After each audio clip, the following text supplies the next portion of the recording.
Ro, Ro, Rohan? Who is this guy? Ro, Rohan?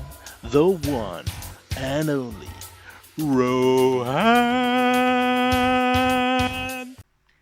Well, the Ro is back on the show, and to celebrate this monumentous occasion, I thought there's only one thing we can do, and that's to continue last week's theme, till all are fun. And what do I mean by this? What makes Transformers collecting fun? Specifically, a conversation that I was having with Alexis when he came over and invaded my house a few weeks ago, and then again with Jamie and Andy last week after the show. We were discussing how do you decide which Transformers you're going to buy in the upcoming lines that you collect. When you're looking at, for example, Generations and the Legacy line, which characters or which figures do you decide to buy and why? Is it down to the fact that you like the aesthetics of a character? Is it down to the fact you have some sort of affinity or affiliation with that character from the show, from the comic, from past incarnations of the character? Is it purely down to the fact that you need to add another Autobot or Decepticon to your ranks?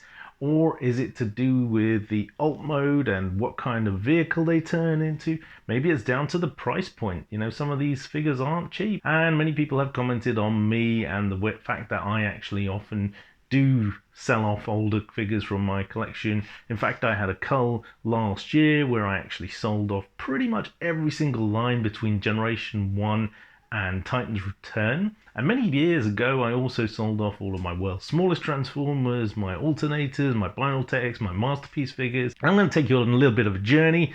If we go back to 1984 to 1989, when Generation 1 was in its prime, and I was just a wee little thing, we would actually pick up all sorts of Generation 1 figures that we could, but also Generation 1.5, Generation 2, Machine Wars, and all these other bits and pieces that came in between, which, to be honest with you, potentially we didn't really have any affinity to the character or to that toy. We just picked it up because it had Transformers logo on the badge. And then fast forward into the Beast Wars era, we really didn't get on with the toys, so we decided actually we're not going to collect all of these. 2000, 2001 Beast Machines, even worse, we didn't collect a single Beast Machines toy. 2002 RID hit, we really did get back into it and we took a trip out to the States. We picked up so many of those figures from the States and brought them back in our suitcase. And then 2003, when Armada came along, we thought, oh, this is interesting. Not quite as good as RID in the sense that we picked up all the vehicles from RID. We didn't pick up any of the beasts. However, in Unicron trilogies, they seem to be going back to the sort of core. And we pretty much picked up every single character that came out in that series. This was about the time we were starting to pick up more of our Generation 1 collection that we had missed from the 80s. We were deciding to pick up more of the characters just that came in the series. This was a decision that I made. I've got an affinity with the characters from the cartoon series, and so I'm just going to collect those characters. And so we came along to Transformers Animated again, started picking up most of those, but they actually ended up staying in the boxes. So when it came to Transformers Prime, I looked at the toy line and I thought, do you know what? No, I'm not really that interested. And then Combine Wars hit and I was like, oh god, this line sucks. So I just made the conscious decision to say, actually, I'm not going to collect any of those. When Titan's Return hit, I looked at the figures and I thought, do you know what? These look more like G1 aesthetic to me. There was scale, there were characters that we hadn't seen for a long time in the main line, and so I started picking up pretty much all of those.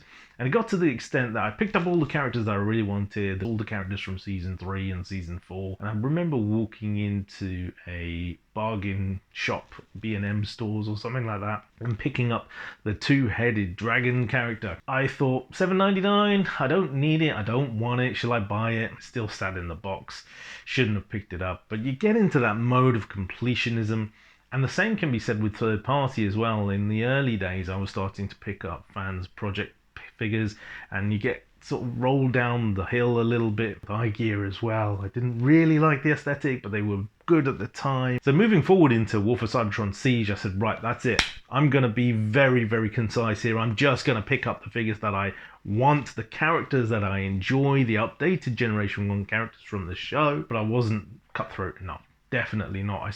Ended up picking up other bits and pieces that I didn't want. Earthrise was definitely more cutthroat. I definitely picked up just the ones that I liked, and Kingdom even more so. I didn't pick up any of the Beast characters in Kingdom, just the G1 characters. And call me a G1O or whatever you'd like. I do the same for third-party Legends and Masterpeice figures. So that's my take on it.